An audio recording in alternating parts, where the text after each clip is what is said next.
이름이 뭘까요? 이름은 이르름이지요. 이루고자 하는 것을 이루도록 길을 만들어 둔 것이 이름입니다.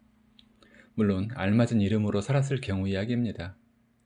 좋은 이름으로 자신의 참 자아가 원하는 길을 살아가고 이르렀다면 그걸 이름값을 했다고 합니다. 그래서 사람들은 자손의 이름을 잘 지으려고 애씁니다. 한자 중에서 좋은 뜻을 연결해서 짓곤 하죠. 아름다운 자식이라 하여 미자, 부자로 살라고 부자, 똑똑하라고 영민, 호걸로 호탕하게 살라고 준호, 완벽하라고 완벽이라는 이름도 있었습니다. 그 사람 골치 아픈 삶을 좀 살았다는 기록이 있죠. 완벽. 또 한글로 발음이 예쁘게 짓는 경우도 많습니다. 음이와 발음 물론 중요합니다. 이것은 집을 지을 때 외장재에 속해요. 핸드폰으로 치면 디자인에 속합니다. 그런데 그 내부 회로가 부실하다면 얼마나 허무한 얘기일까요? 사주에 본인의 에너지 분포가 다 나타나 있습니다. 그런데 그 사주라는 것은 내 삶의 특징을 파악하는 데 그치죠. 때론 조심하고 때론 도전하고 하는 판단에는 도움을 줍니다. 하지만 운명을 바꾸는 일은 사주 안에는 없습니다. 소극적 대응만 가능할 뿐이죠. 그런데 이름은 다릅니다. 운명을 확장하는 일이 가능하다는 뜻이죠. 어떻게 그게 가능할까요? 사주를 명리라고 하고 사주명리라고도 합니다. 즉 사주는 주어진 생명의 시스템을 살펴보는 비밀의 지도입니다. 모르면 비밀이고 알면 확인한 것이지만요. 컴퓨터로 치면 하드디스크 용량, 마더보드의 성능, 램이 몇 기가인지 등등 이런 게 무서울 정도로 정확하게 나옵니다. 어떻게 보면 신이 우리 인간에게 전해준 각 존재의 사양 설명서라고 할까요? 그런데 그 타고난 사양이 예전 286 컴퓨터처럼 빈약하다면 어떡할까요?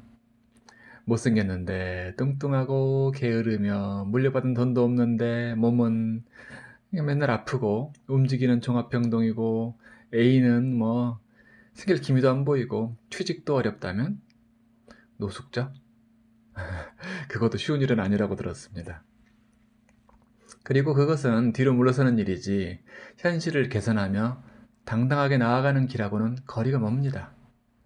그렇다고 사주가 빈약한 이가 마음만 앞서서 사업을 차린다면? 식당을 차리면 딱 자기 분수만큼만 매상이 납니다. 귀신국할 노릇이죠.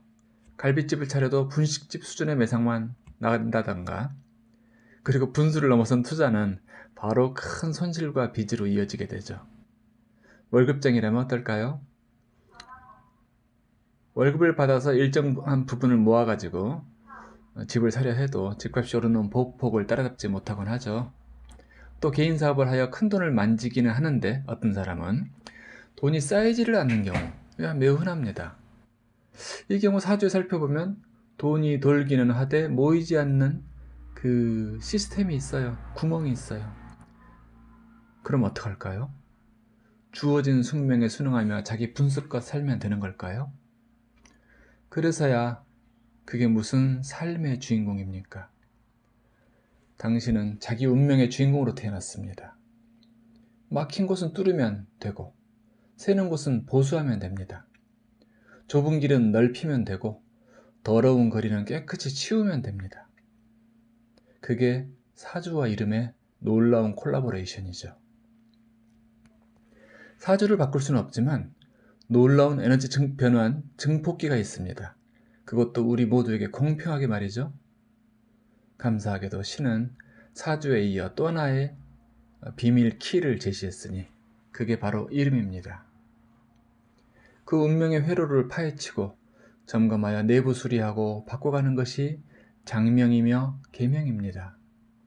지혜로운 장명, 계명을 하는 경우를 말하죠. 사주가 동그라미인데 이름은 네모나다면 호환성은 매우 비효율적인 것이 됩니다. 보통 부모님들이 바로 그런 맥락을 모르고 지은 이름들이 많죠. 뜻은 좋은데 쓸모가 없는 경우가 상당히 있어요. 이건 신이 주신 엄청난 자원, 이름이라는 아이템을 제대로 쓰지 못하고 있는 안타까운 일입니다. 그래서 예로부터 우리나라에서는 마을마다 현자가 있었습니다. 지역의 현자에게 찾아가서 중요한 사안에 대한 조언을 받았던 것입니다. 택일, 장명 또는 문제 상담 등이 그 대표적인 것이며, 그런 현자를 박사라고 일컬었어요. 넓을 박, 선비사 또는 스승사. 박사라는 게 요즘처럼 한 분야를 깊이 전공한 사람을 뜻하는 게 아니었어요. 음양오행, 수리역학, 문자이치를 두루 겸비한 선비를 이루는 뜻이었습니다. 거기에 바른 가치관과 생명관이 바탕이 되어야 합니다. 이름을 이끄는 존재가 그런 인생관이 허약하다면 누구를 어디로 이끌겠습니까? 지금 이 시대에 그런 소양을 갖춘 그런 박사가 많아졌으면 하는 마음입니다. 그러면 세상은 훨씬 안정되고 중심이 잘 잡히고 살만한 곳이 되겠죠. 이제 향후 상상도 못해오던 인류의 진화가 이루어질 것인데, 그 첫걸음은 이름의 진화입니다. 이름이 세상을 바꿀 겁니다. 현재 우리나라 사람들의 이름은 어떨까요? 상당히 많은 이름이 수리성명학으로 지어졌는데, 그 수리성명학의 원류가 무엇인지 알면 기절초풍할 노릇입니다. 일제강점기 때 창씨개명의 이론 바탕인 수리성명학으로 일본 장명가 쿠마사키 게노가 1928년에 발간한 성명의 신비라는 책, 그것이 바로 그 바탕입니다. 원조죠.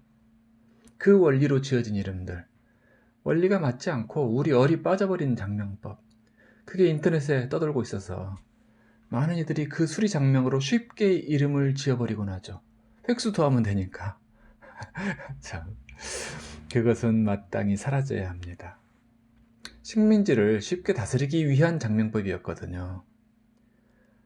장명의 최고 원리는 이미 세종대왕께서 정립해 두셨습니다. 세계 최고의 문자, 한글이라는 문자 속에는 운명의 비밀 암호가 들어있습니다. 물론 한자도 한글 안에 포함됩니다. 이름이 새로운 황금 시대를 열어갈 것입니다.